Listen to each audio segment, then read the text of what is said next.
Ndabahaye amahoro mwese mukunda imico n'akaranga vy'Uburundi, izina ry'iwanje ni Feliciano Bankunguka, muramenyereye mu kiganiro Nyibutsa Akaranga gica ku muhora wa YouTube kuri Nyibutsa Akaranga TV.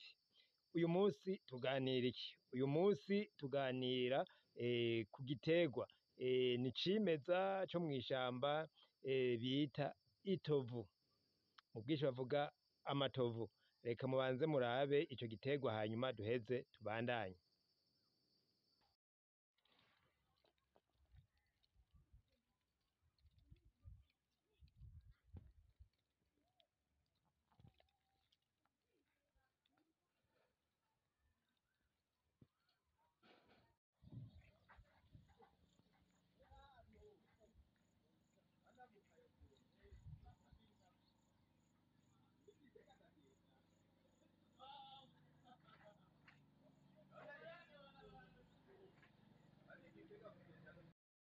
Ego tugira rero turabe akamaro k'ico giterwa mu buzima bw'abarundi. Nuko rero mu buzima bw'abarundi bw'aho hambere nuko itovu kiya giterwa uko mukibonye kiriko uduhwa ku mpera, nuko turya duhwa twabafasha mu kwikingira imbeba ahantu baba bashize umwimbu. Nk'igihe bimbuye ibigori baramanika inkanya hejuru mu nzu, hanyuma rero imbeba zigaca zibagirira nabi zikabononera zikarya wa mwimbu wose. Aho rero kugira ngo bakinge baca bazana rero amahwa y'amatovu bagashira kuri wa mwimbu hejuru kuri za nkanya z'ibigori, inkanya abandi bita intente. Burya rero imbeba ntizishobore kurya wa mwimbu, bakaba bakingiye umwimbu wabo. Nuko hanyuma kugira kabiri, ahantu bakanye inzoga y'urwarwa haca haza ubutuku bwinshi. Ico gihe rero baca bahamanika itovu nk'uko mugira mubibone, canke bakahanika amatovu. Muri ico gihe rero amasazi hamwe n'utwo dukoko duto duto bita ubutuku ntibwaheza ngo buhatumbere. Uko rero twarabonye n'abafise ubunywero wasanga bamanitseho amatovu ngo nukugira ngo ubutuku n'amasazi ntibihaze. Hamwe ubu naho turabona n'abadandaza amata yuko aho hantu nabo nyene bashiraho amatovu kugira ngo birukane ubwo bukoko. Imico y'ikirundi yavuga yuko umanitse amatovu aho hantu hataza ubwo bukoko bita isazi canke ubutuku. Reka muce muraba ahantu nashoboye gushika nkavyibonera. Niko kataboneka neza. Itovu n'amatovu.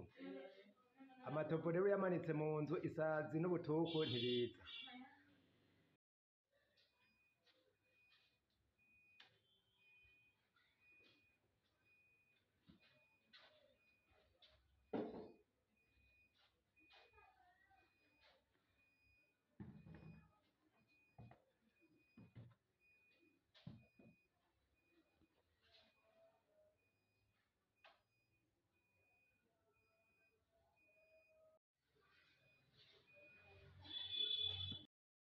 Ego murakoze cane rero, murashoboye kubona ahantu bikingiye amasazi n'ubutuku bakoresheje itovu.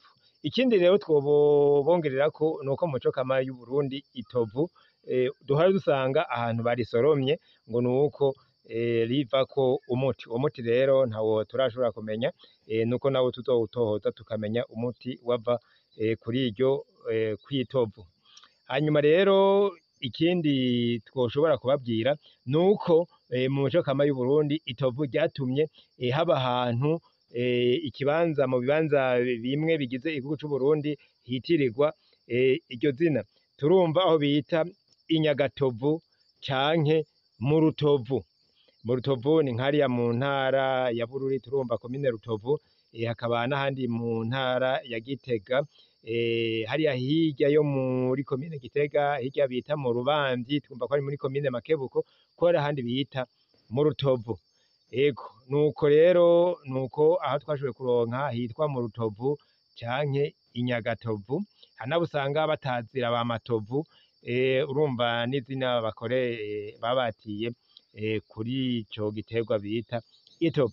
Nuko rero bakunzi b'imico n'akaranga vy'Uburundi, reka ndabasezere ndabibutsa yuko uno munsi tubonye akamaro k'igiterwa bita itovu mu buzima bw'abarundi baho hambere, eka mbere n'abubu turabona hirya no hino bakoresha itovu mu kwikingira imbeba kuri wa mwimbu wabo, n'abamanika itovu aho bariko baradandariza urwarwa canke amata kugira ngo birukane ubwo bukoko. Hakaba rero naho bita mu Rutovu canke inyagatovu, n'ubu turahumva nabo batazira ba matovu turabumva.